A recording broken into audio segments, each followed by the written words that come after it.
Anita. Ya tenemos más.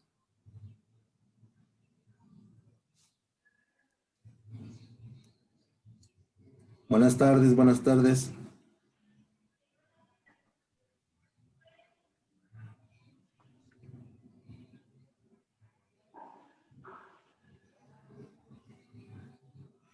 Buenas tardes, un segundito y comenzamos, ¿eh?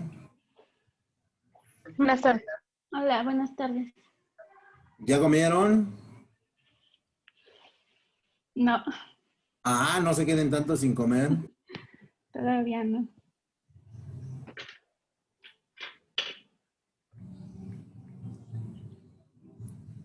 Antia Zamora, ¿es correcto el nombre o fue un error de dedo? Sí, es Antia Zamora. Ok, gracias. Te integras con nosotros, ¿verdad? Sí, desde el sábado pasado, nada más que no pude ingresar a la clase. Hoy sería mi primera sesión. Ok, perfecto, perfecto. Gracias.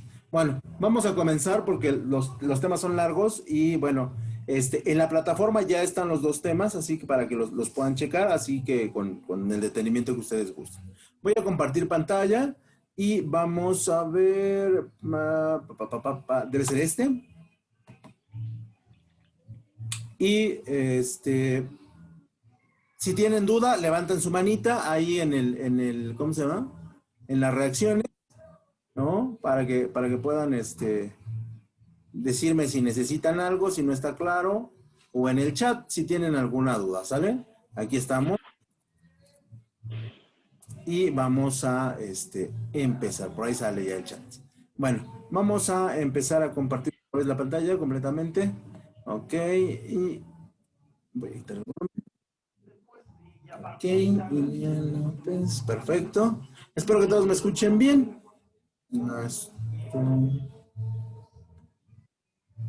Un segundo. Un segundo, sí, claro. Perdón, aquí estamos. Ahora sí. Y bueno, vamos a iniciar con nuestros conceptos de contabilidad. Ya arrancamos propiamente la materia y vamos a hablar prácticamente de puros conceptos muy sencillitos ahorita que pertenecen a nuestro tema número 1. ¿Sale? Y vamos a iniciar con un breve recorrido de la contabilidad. La contabilidad es un proceso largo en términos históricos, muy, muy largo. Prácticamente desde que hay civilización hay procesos contables. Desde los mesopotamios, fenicios, egipcios, griegos, romanos, ¿no? Todos ellos utilizan elementos de registro y de control, pero todos ellos de diferente manera, con diferente medida y con diferente perspectiva. ¿Sale? Pero en general la contabilidad nos ha acompañado desde el inicio de la civilización. ¿Por qué? Porque la contabilidad es control, número 1, y número 2 es registro. ¿Vale? Eso no se les debe olvidar nunca porque es la manera en cómo nosotros trabajamos. ¿Vale? Por lo tanto, la contabilidad siempre va a estar presente, nada más que lo que nosotros queremos tecnificar. Y como decía, los fenicios fueron los primeros en el año 1100 antes de Cristo que diseñaron implementos contables que posteriormente le pasaron a los egipcios con diferente tipo de tablas y con diferentes tipos de medidas. Ellos utilizaban lo que nosotros conocemos como el codo, ¿no? La medida básica de egipcios y fenicios, o fenicios y egipcios. Y estas medidas de codo nos ayudaban a controlar sobre todo las cosechas y sobre todo los almacenes que tenían para el desarrollo de la siembra. Una vez que pasamos los egipcios, llegamos a los romanos en un avance bastante largo, ¿no? Donde algunas de las técnicas consistían los romanos ya hablaban de una cosa que nosotros vamos a hablar mucho, tal vez en contabilidad 2, ¿no? Que son las entradas, lo que son las salidas. Tenemos que considerar que la contabilidad moderna utiliza siempre el concepto de lo que entró y lo que salió. Y esto se lo debemos gracias a los romanos. Ellos son los que dicen, ¿sabes qué? Necesitamos estructurar el concepto de entradas y salidas. Y luego ya nos adelantamos en el tiempo para el año 1458 y hablamos de un franciscano, el franciscano Benedicto Contrugli, que establece una cosa que también vamos a utilizar mucho, que se llama la partida doble. ¿Sale? Y la partida doble es una expresión muy simple, que lo que sale de mi mano izquierda tiene que llegar a mi mano, ¿qué? Derecha, ¿no? Y lo que está en mi mano derecha, si sale, tiene que llegar a mi mano izquierda. Entonces ahí se hace una doble cuenta en la cual nosotros registramos las operaciones. Él desarrolla este proceso contable porque, bueno, en los monasterios eran sitios de encuentro en el cual nosotros íbamos a comercializar productos y ahí se utilizaba una comisión por parte del lugar y así entraban las mercancías. Y todo lo que entra tiene que salir y todo lo que sale tiene que entrar. Debe tener dos movimientos. A eso le llama él partida doble. También Benedicto crea lo que nosotros todavía en contabilidad conocemos como el libro diario y el libro mayor que vamos a utilizar. Y vamos a tener, él lo utilizaba como el borrador, nosotros lo conocemos como cuentas de ajuste. ¿Sale? Y ya también él, muy, muy perfeccionado, tenía que realizar un balance anual sobre el cual se basaba de sus libros mayores y de sus libros diarios. Entonces, Benedicto, en el año 1458, prácticamente desarrolla el proceso contable. Pero, para 1994, Fray Luca Pacioli, que se le considera el padre de la contabilidad moderna, en su libro Aritmética y Geometría, establece el concepto de la partida doble, de las entradas y las salidas, del libro diario y el libro mayor y el registro de balance. Y entonces él establece un método muy simple sobre el cual vamos a registrar todo lo que entra y todo lo que sale a través de una técnica que él denomina cuenta contable. Entonces ahí, por eso se le considera el padre de la contabilidad y él es el que le rezamos cuando no nos sale el balance, ¿no? Él es al que le van a rezar a San Fray Luca Pacioli que nos ayude a encuadrar nuestro balance. ¿Sale? Él es el principal, digamos, creador de la contabilidad moderna y a él se le considera que estructuró todo el conocimiento contable como lo conoce. ¿Vale? Por lo tanto, la contabilidad va mejorando, se va desarrollando a través de la época antigua, la Edad Media y la época moderna, donde en el siglo XIX, donde en el siglo XIX, Fray Luca Pacioli ya es un referente de lo que es la contabilidad y nosotros vamos a establecer que lo utilicemos para registrar nuestros procesos contables y nuestro registro de prácticas comerciales. Posteriormente, la Revolución Francesa y con la Revolución Francesa vienen muchos cambios estructurales y sociales y eso da pie, conforme pasan los años, a lo que nosotros conocemos como la Revolución Industrial. Y en la Revolución Industrial nosotros utilizamos ya el método de Fray Luca Pacioli en el desarrollo de las empresas, porque estas empiezan a tener muchas operaciones, cada vez más operaciones, cada vez más registro, cada vez más entradas y cada vez más salidas. Y por lo tanto se hace necesario un método y ese método ya existía y muchos lo conocían y se decide incorporar prácticamente a todas las empresas, ¿no? Como sucede mucho en la Revolución Industrial, yo llego, les planteo el método, se los vendo, ustedes me lo compran y yo así me voy a la siguiente empresa, ¿no? Esto sucedía prácticamente con todos los autores, ¿no? No se da de generación espontánea porque no es así, sino yo lo veo como una idea de negocios y esa idea de negocios funciona. Esto se hace para la administración, esto se hace para la contabilidad, esto se hace para la economía y era la manera en que estos autores o estas personas se ganaban la vida, ¿sale? Por eso es que se hacen internacionales sus métodos. Por lo tanto, Ya en la actualidad nosotros tenemos hoy comercios globales muy grandes y tenemos operaciones económicas también muy grandes. Imagínense la contabilidad de un restaurante para el día sábado, ¿no? Deben ser muchas entradas y muchas salidas. Imagínense lo que vende el Walmart hoy, o por ejemplo, el día de quincena para hacer la despensa. Vende alrededor de 4 o 5 millones de pesos, un solo Walmart. Y entonces esto hace que gastemos un montón de dinero y que haya muchos registros, porque cada operación implica un registro. ¿Vale? Actualmente, gracias a los avances tecnológicos y al fenómeno de la globalización, nosotros podemos hacer contabilidad electrónica, ¿no? Pero para poder hacer la contabilidad electrónica necesitamos conocer las bases sobre las cuales se crea el fundamento contable. ¿Vale? Entonces, hoy se hace prácticamente digital el proceso contable, pero lo podemos hacer sin ningún problema también de manera manual. Todavía se puede hacer. ¿Vale? Entonces, en ese sentido, seguimos utilizando el mismo método de enseñanza que hace muchas generaciones. Una vez que pasamos al recorrido histórico de lo que es la información contable, vamos a pasar, dejen regreso un poquito. Vamos a pasar a lo que es quién usa la información contable, ¿no? Y dentro de los usuarios de la información contable vamos a tener dos, tanto los internos como los externos. Los usuarios internos, evidentemente, la información contable le va a servir a los dueños, ¿no? Los dueños van a determinar cuántas ganancias o cuántas pérdidas tuvimos. Vamos a tener a los directores o gerentes, que ellos las van a utilizar para la toma de decisiones. Y lo vamos a tener para el personal común, para poder desarrollar un trabajo o un reporte en base a los datos históricos que tenemos.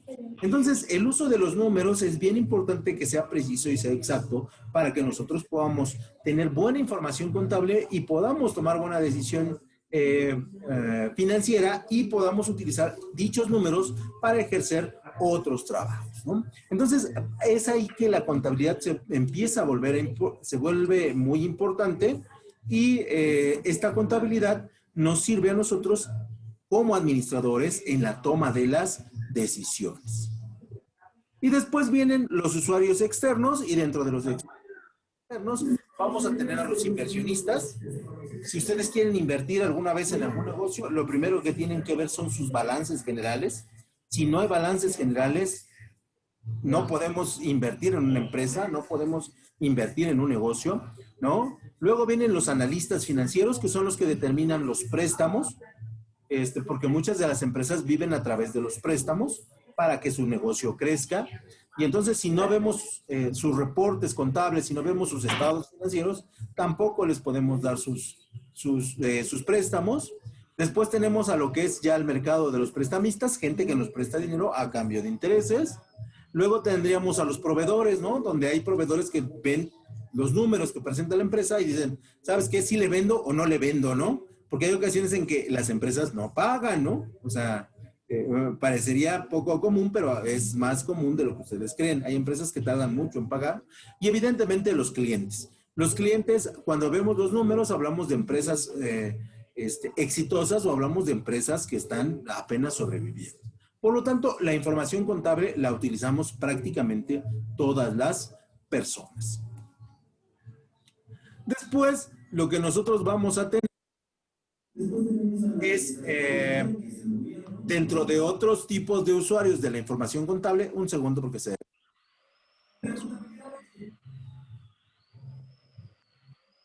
Vamos a tener un segundo, porque no regreso. Acá está.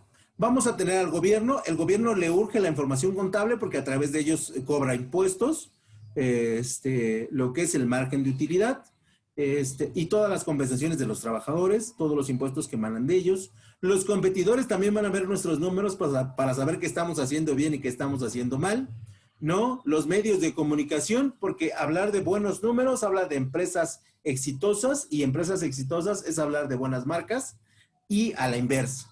Y el público en general, que normalmente asociamos buenas empresas con buenos balances o buenos números, ¿no? Si ustedes hablan de Coca-Cola, seguramente tiene utilidades gigantescas, enormes. Y si hablamos de DHL, igual hablamos de empresas muy poderosas. Entonces, bajo esa perspectiva, nosotros utilizamos la información contable para también darle prestigio a la empresa. Y luego nos pasamos de la información contable a la división de la contabilidad. Y la división de la contabilidad no es otra cosa que las áreas de estudio que nosotros podemos tener para dedicarnos a la contabilidad. Hay áreas que son exclusivas de los contadores y hay áreas que sí son compartidas con los administradores, ¿no? La primera área que sí se comparte con los administradores, de hecho nosotros tenemos una especialidad de administración financiera, es la que tiene que ver con la contabilidad financiera, con el uso de los números, con el uso del dinero, con el manejo en tiempo y en forma de los recursos que tú tienes disponible, ¿vale? Dentro de la contabilidad financiera, nosotros vamos a tener tres áreas fundamentales. Los sistemas de registro contable, ¿no? Que es cómo registrar las operaciones en nuestra empresa. Cada empresa va a registrar sus operaciones de acuerdo a su naturaleza. No podemos comparar una empresa de transportes con una empresa de vestido, ¿no? No podemos comparar una empresa tecnológica con una empresa de servicios. Cada una va a tener un sistema contable hecho a la medida que se basa en la teoría contable, pero muy particular. Después vamos a tener las diferentes teorías contables y aquí hablamos de un montón de técnicas que nosotros vamos a utilizar para poder desarrollar el buen uso del dinero que tenemos. Y después viene la auditoría, ¿no? En la auditoría hay muchísimo trabajo porque, bueno, es identificar si lo que nos está diciendo el contador, el administrador, es correcto. Y si es correcto, bueno, pues entonces nosotros damos, se refiere a la contabilidad financiera. Esa sería nuestra primera división. La segunda división es el sistema de registro. Nosotros podemos trabajar desarrollando sistemas de registro más apegados a la realidad y con mejor uso de los recursos que tenemos disponibles, ¿vale? Ya sea en los libros, ya sea en los registros electrónicos o ya sea en ambos. Por lo tanto, hay contadores que se dedican exclusivamente a pulir y mejorar los registros contables de la empresa para que tengamos mejores datos y estos datos me permitan tomar mejores decisiones. Después viene la teoría contable y dentro de la teoría contable nosotros vamos a tener el diseño de sistemas contables, el diseño de costos, que este es compartido con los administradores. Cualquier empresa va a vivir de los costos. Mientras más bajo resulte la producción o el precio de fabricación de mi producto, más caro lo puedo dar, ¿no? Imagínate que mi celular le cuesta a Samsung 600 pesos. ¿Y en cuánto lo vende? N cantidad. Entonces está asegurada la ganancia. Y luego viene la formulación presupuestaria. La formulación presupuestaria no es otra cosa más que cómo vamos a gastar todo el dinero que tenemos, que guardamos durante un año y que lo vamos a utilizar el siguiente, ¿no? Para efectos muy prácticos, lo que tú cobras en una quincena o en una semana, lo distribuyes a través de un presupuesto para que ese dinero que cobraste te dure ¿hasta cuándo? Hasta el siguiente periodo quincenal. Lo mismo le sucede a las empresas, nada más que estas lo hacen por año. Y ahí tenemos también mucho trabajo, por ejemplo, los gobiernos municipales, los gobiernos municipales utilizan mucho a muchos contadores en la parte presupuestal. ¿Sale? Los diseños de sistemas contables no son otra cosa más que cómo le vamos a decir que registre las operaciones a nuestro contador o a nuestro auxiliar contable. Y para ello necesitamos capacitarlo y necesitamos mostrarle nuestro sistema y cuáles son las peculiaridades que tiene. Por lo tanto, aquí también encontramos que la contabilidad tiene ciertos niveles de capacitación y esta capacitación se tiene que brindar por parte del contador, que evidentemente es el experto sobre el cual nosotros basamos nuestro sistema. ¿Vale? Oscar. Como decíamos, el diseño de costos, que es fundamental para que una empresa sea exitosa. La Coca-Cola de 600 mililitros tiene un costo de 60 centavos y te la venden en 15. El agua Bonafont de 1 litro tiene un costo de 70 centavos y te la venden en 12, 13 pesos. Imagínate la ganancia que esta tiene, ¿no? Entonces ahí siempre vamos a trabajar, todas las empresas van a trabajar cada año en disminuir los costos y aumentar un poco los precios para que el margen de ganancia sea el más alto posible. Y eso es parte de los procesos contables. Como decíamos, ya habíamos hablado de la formulación presupuestal que nos ayuda a cómo gastar el dinero. La también ya la habíamos comentado, que no es otra cosa más que la metodología y técnicas que nosotros utilizamos para corroborar que lo que se nos está diciendo sea lo que está pasando.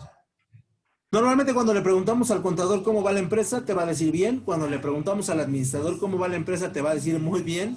Pero cuando llega la auditoría, nosotros podemos identificar que sí va muy bien, que va medio bien o que posiblemente esté muy mal.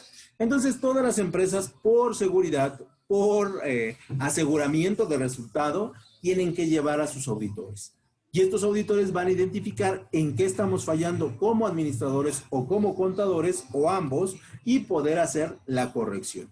Si estamos haciendo mal uso de los recursos, bueno, pues ahí tendremos consecuencias legales, pero si son errores de omisión o errores de conceptualización, bueno, pues se nos hará el ajuste y trabajaremos mejor. Por lo tanto, la auditoría es uno de los procesos más importantes dentro de la contabilidad, aunque no es el más importante. Y finalmente, contabilidad administrativa, que es la contabilidad general que nosotros conocemos, ¿no? Donde vas y dices, ¿sabes qué? Yo tengo unos semestres de contabilidad, pues, órale, de auxiliar contable, ¿no? Y ya tienes la idea de cómo hacer el procedimiento y entras en los procesos de cuentas por pagar, cuentas por cobrar, deudores, caja, clientes, mercancías, etc., etc. Este es un trabajo, pues, básicamente manual, donde es muy repetitivo, pero es importante para registrar todas las operaciones que se dan en un año. ¿Sale? Y desde la presentación de este primer tema sería todo, pero necesitamos checar el segundo tema. ¿Sale? ¿De aquí tenemos dudas, muchachas? No, no, ¿Alguna duda? ¿Nada? no. Ok. No, gracias. Entonces paso al tema número 2 porque el tiempo nos come. Ok. En el tema número 2 tenemos de estructura patrimonial de la empresa. La contabilidad es un registro. Es un registro de lo que entra y de lo que sale. ¿Estamos de acuerdo? Y la contabilidad nos ayuda a evaluar y a controlar. Eso es lo que va a hacer la contabilidad. Pero para poder desarrollar la contabilidad necesitamos tener un patrimonio, un negocio, una empresa. Porque si no tenemos un negocio o una empresa, no utilizamos la contabilidad. Las familias no llevan procesos contables. Normalmente la contabilidad se desarrolla en lo que son las empresas. Y esto es a lo que se refiere nuestro tema número 2. ¿Qué es el patrimonio? El patrimonio es el conjunto de bienes, derechos y obligaciones que constituyen los medios económicos para que una empresa funcione. ¿Qué quiere decir esto? Que son todo lo que la empresa tiene dentro de sus instalaciones. ¿Estamos de acuerdo? Ese es su patrimonio. Puede ser deuda, puede ser ganancia, puede ser mobiliario, puede ser equipo, pero es patrimonio, ¿no? El celular que ustedes tienen ahorita, al lado de su mesita, es patrimonio para ustedes. La computadora en la que me están viendo o la tablet en la que me están viendo es patrimonio porque forma parte de sus bienes, ¿no? Entonces, el patrimonio es todo lo que la empresa tiene al interior de la empresa.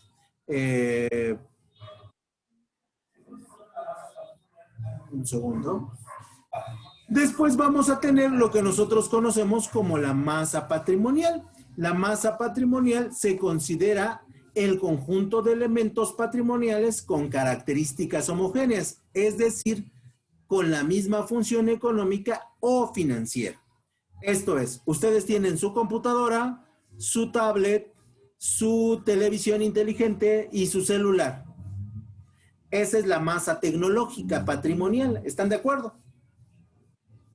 Ustedes tienen su comedor, su cocina, su estufa, perdón, su refri, su alacena. Esa es la masa patrimonial del comedor, ¿no? Tienen a lo mejor tienen un carro por parte de a lo mejor de ustedes, de su familia, una moto, ¿no? Hasta un triciclo.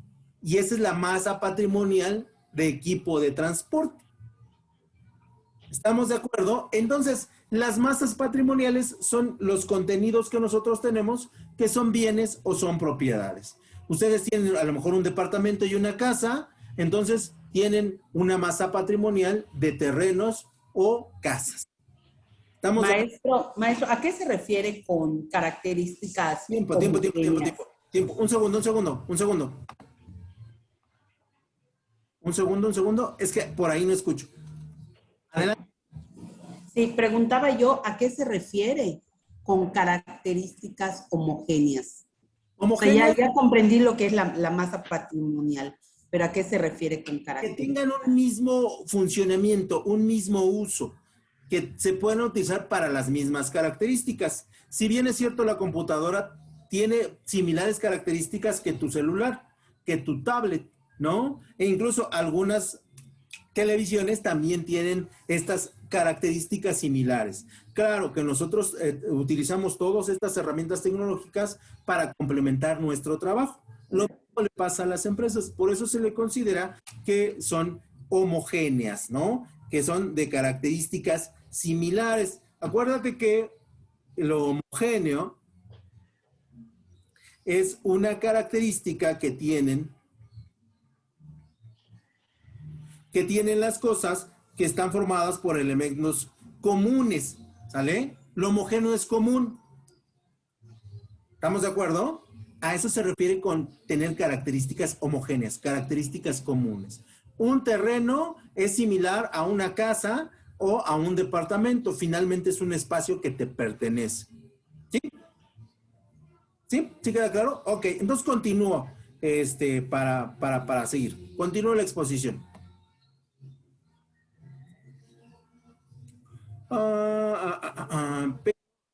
Un segundo, voy a regresar una diapositiva o dos, porque no sé, creo que nos saltamos por ahí.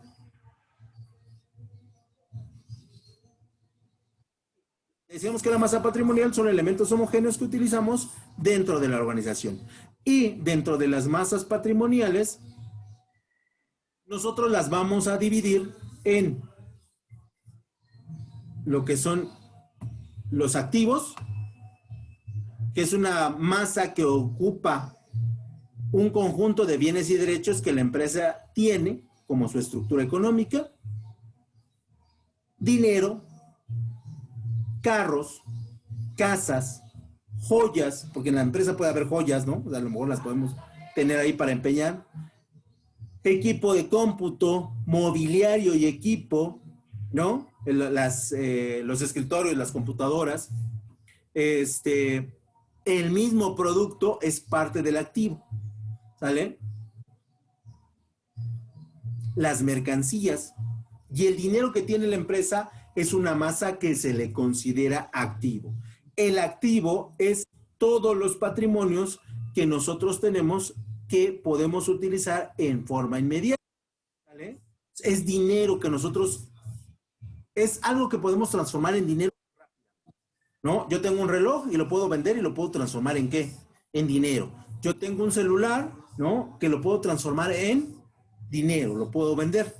Después tendremos la masa patrimonial que tiene que ver con ¿quiénes? Con los pasivos. Si el activo es dinero, los pasivos ¿qué serán?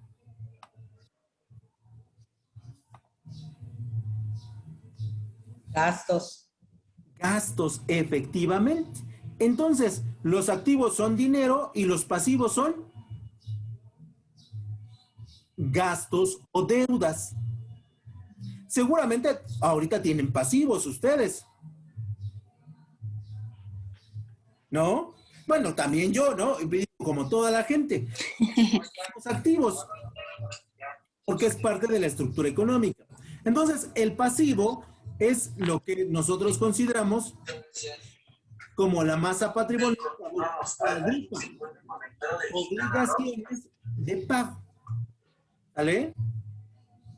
Y tenemos una obligación de pago muy, muy sencillita, que no es otra cosa más que cargarle dinero a mi celular. Esa es una obligación de pago y eso es pasivo. ¿A poco no? La empresa, la luz, el pago del teléfono, el pago del internet, son pasivos. Que a lo mejor no son muy, muy grandes, pero que sí repercuten y sí nos hacen tener deudas. ¿Vale? Las masas patrimoniales se van a dividir de esa manera, en activos y en pasivos. Pasivos. Eso no se nos debe olvidar. Activos, dinero, pasivos, deudas. Y la tercera masa patrimonial que nosotros vamos a tener, que tiene que ver con el patrimonio neto, ¿sale? Masa patrimonial que comprende el conjunto de fuentes de financiación propias, como es el capital, la reserva y otros ejercicios. El dinero que ustedes tienen en su casa guardado, que espero tengan algo de ahorro, aunque sea poquito, o joyas, o anillos, o cadenas, o oro, plata, ¿no? Dólares, se considera, su misma casa se considera el patrimonio que neto. Es importante que todo negocio tenga algo de dinero guardado para imprevistos, ¿no? Ustedes tienen un imprevisto, que ojalá y nunca lo tengan, y de repente dicen, ¿sabes qué? Vendo el carro. ¿Sabes qué? Vendo la moto. ¿Sabes qué? Que tengo 2 comedores y este comedor nunca lo utilizo. Véndete el comedor, ¿no? O ¿sabes qué? Que tengo bueno, yo no tengo alhajas, ¿no? Puro plastiquito, pero tengo unas cadenas, ¿no? Véndelo. Es mi patrimonio. Es lo que yo puedo transformar en dinero rápidamente, ¿no? Y que no pierde su valor con el tiempo, ¿no? Sobre todo lo que tiene que ver con las alhajas, lo que tiene que ver con los terrenos, que casi nunca pierden valor. E incluso el dinero no pierde valor en el tiempo. ¿Sale? Y después de las masas patrimoniales, lo que es nuestro patrimonio, pasamos a un concepto que se llama el periodo medio de maduración. Y ustedes se preguntarán, ¿qué es el periodo medio de maduración, profe? Bueno, el periodo medio de maduración o ciclo de explotación es el tiempo medio que transcurre entre el pago a los proveedores por la compra de materias primas y el cobro a los clientes por la venta del producto terminado. ¿Qué quiere decir esto? Muy simple. Es el tiempo que pasamos entre comprar materias primas y vender el producto. ¿Qué pasa? ¿Cuánto tiempo tarda un taquero en recuperar su inversión? Un señor que hace tacos. ¿Cuánto tiempo tardará? Yo creo que el taquero casi de inmediato, ¿no? Porque pues... Unas horas nada más. Horas nada más, ¿no? Horas. Compra la carne, compra los implementos y en la noche sale y vende los tacos. Su periodo medio de maduración son horas. ¿Estamos de acuerdo? Pero si yo voy a vender automóviles de superlujo, ¿cuánto será mi periodo medio de maduración? Muy esporádico, tal vez. Tal vez meses. Sea depende del mercado donde se mueva. Ajá. Pero estaríamos hablando de meses. ¿Estás de acuerdo? Sí. Sí.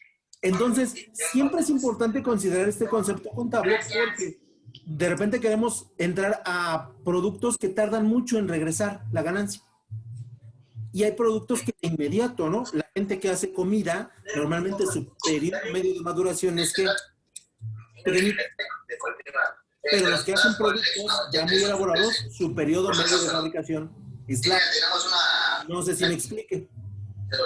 ¿Queda claro? ¿Podría regresar a la otra diapositiva, profe? ¿Esta? ¿La masa patrimonial?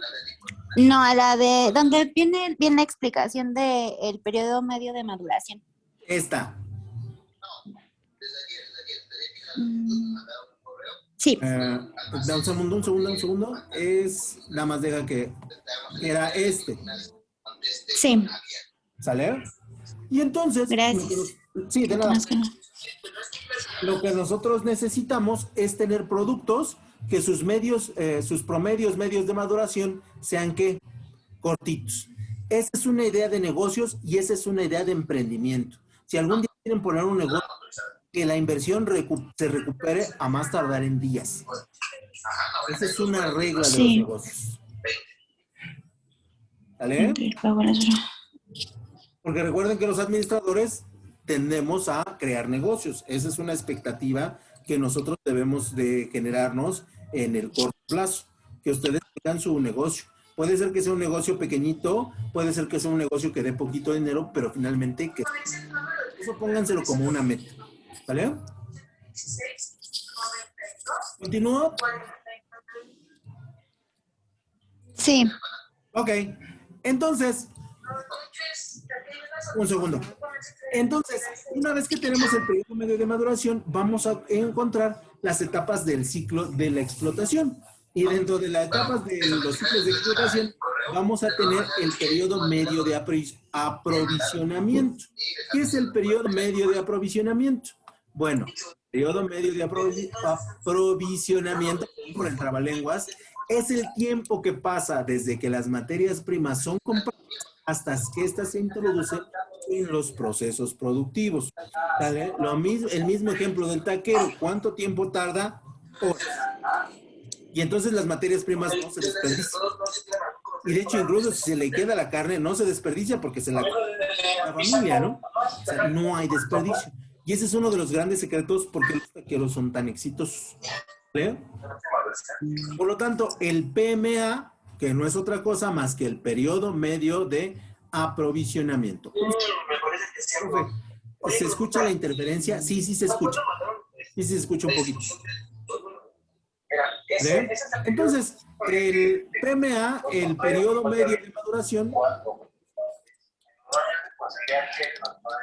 es importante porque nosotros tenemos que establecer en cuánto tiempo vamos a utilizar las materias primas, porque, ojo, tener las materias primas también nos implica un gasto.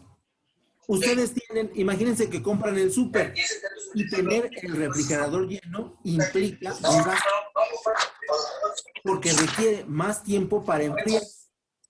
No sé si lo habían pensado alguna vez. Si está el refri vacío, utiliza menos tiempo para enfriar. Entonces, sí es importante que en las empresas nosotros tengamos rápido la utilización de las materias primas. Después, dentro del periodo medio de maduración, tenemos el PMF. Y el PMF es el de fabricación o de producción, que es el tiempo requerido para fabricar los productos. Se calcula dividiendo el saldo medio de los productos cuya fabricación está en función entre el costo diario y la producción. Aquí tenemos una fórmula un poquito más extensa, ¿no? Pero imagínense el taquero, ¿cuánto tiempo en fabricar sus productos? Muy corto. El tamalero, ¿cuánto tarda? Muy corto, ¿no? Porque es que, y aquí viene una pregunta, ¿por qué los tacos de maciza o de carnitas son más baratos que los tacos de barbacoa? Porque la barbacoa tarda más tiempo en cocinarse. Exactamente. Nada más por ese sencillo hecho, el precio de fabricación es más alto. Y por lo tanto, tú la tienes que dar más cara. ¿Sale? Uh-huh. ¿Dudas hasta aquí, muchachas? ¿No? ¿Dudas? No. ¿Dudas? No. Nos queda un minuto, ya se va a cortar mi presentación, pero ya tienen en la plataforma todo este video completito. Son por ahí de más de 50 minutos de video para que lo puedan checar y si tienen alguna duda, con mucho gusto le resolvemos. El día lunes hubo tarea para que la puedan hacer. Por favor, entren a la plataforma porque solamente llegaron 2 tareas, ¿sale? Porque Sí, yo no pude subir la mía, profe. ¿Ve que ya no me apareció la opción? sí, y también a lo mejor ahí yo tuve un error. Porque ya se va a cortar, que tengan excelente fin de semana y el Hasta luego. Gracias, igualmente.